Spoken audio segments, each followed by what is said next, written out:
Hello,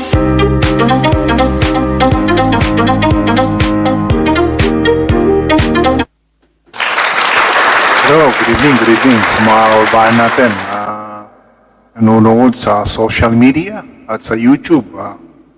Tayo po ay nagpapasalamat sa tulong ng ating mga kababayan, Luzon, Visayas, Mindanao, sa Cordillera, sa Norte, sa NCR at naiboto po yung sinuportahan natin sa pagtulong natin sa social media, sa YouTube at pananalo po yung ating mga butihing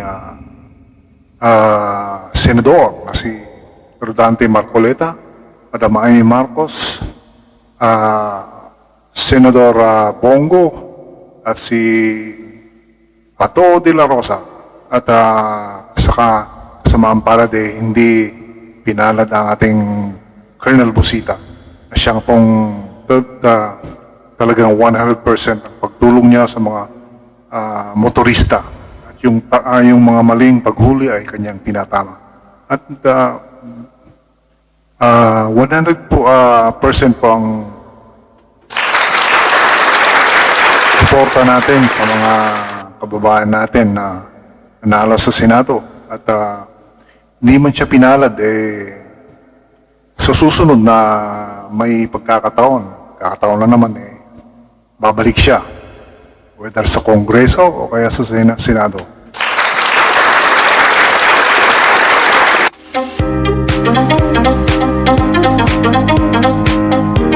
Tayo po ay nagpapasalamat sa mga kababayan natin ulit at Luzon, Visayas, Mindanao, sa NCR, sa Cordillera, sa pagsuporta sa ating kababayan natin na ulitin po natin si Madam Amy Marcos, Rodante Marcoleta at Bongo Senador Bato de la Rosa.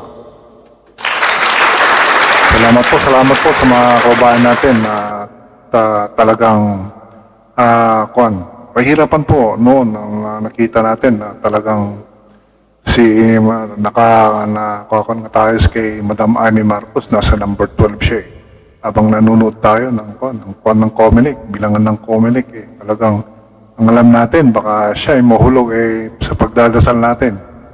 Siya po ay nanalo, si Madam Amy Marcos. Alam niyo po, may sentimiento po tayo sa kay Madam Amy Marcos na talagang naghahanap siya ng katarungan at may correct yung dapat na may tama sa nangyari po kay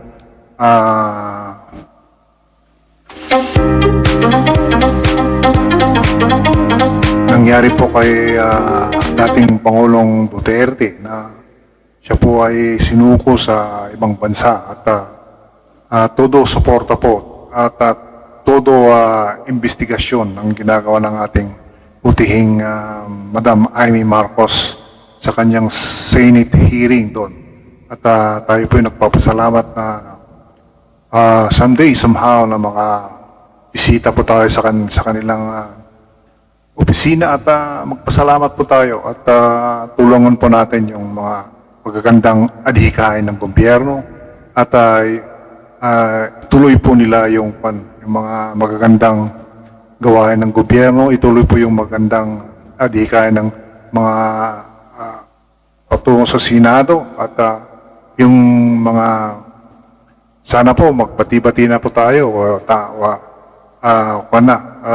tapos na yung election at it's time to reconcile each and every one of us. Ito po ay isang laro lamang ng mga politiko. May nanalo, may natatalo. Sana po ay mag-move on na tayo kung tayo po ay nanalo. At kung natalo man tayo ay tuloy po ang buhay. Masasayang buhay. Sa kasamang palad, hindi po pinalad ang ating Colonel Busita sa pagtakbo bilang senador. At maraming tumulong sa kanya pero hindi siya nakaabot. Pero alam natin na the next few years, babalik siya at kakakandidato ulit. At alam natin na siya po ay mananalo at 100% po ang ibibigay natin. Hindi lang po sa kanya, sa mga tinulungan po natin sa social media, sina Bongo, Bato de la Rosa, Rodante Marcoleta at Madam Amy Marcos. Pagpatuloy po natin ang suporta kahit tapos na yung election at nasa Senado na sila. Pag-pray po natin, pagdasal natin na yung mga magandang adhikain ng mga senador ay patuloy. At alam po natin, dami pong mga problema ngayon na ating kinakaharap sa bansa natin. At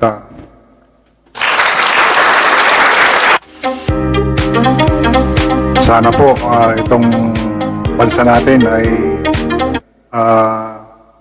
mag-iba na yung ihip ng hangin na hindi na political mga ganito o ganyan, hindi nagkakaintindihan.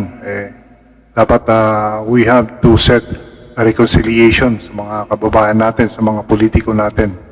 That's the game. Game yan. Hindi laro lang yan ng mga politiko. At pagkatapos ng halalan, magbati-bati na mga yan. Alam natin. So, sa ating mga kababayan ulit, salamat po. At someday, somehow, makaka-bisita tayo sa mga sinuporta natin sa social media. Ulitin natin, sina Madam Amy Marcos, sina Bongo, Senador Bongo, Rodante Marcoleta at Senador Bato de la Rosa. Salamat po sa mga kababayan natin ulit. To God be the glory. Pagpalain po tayo ng Panginoon. Salamat po.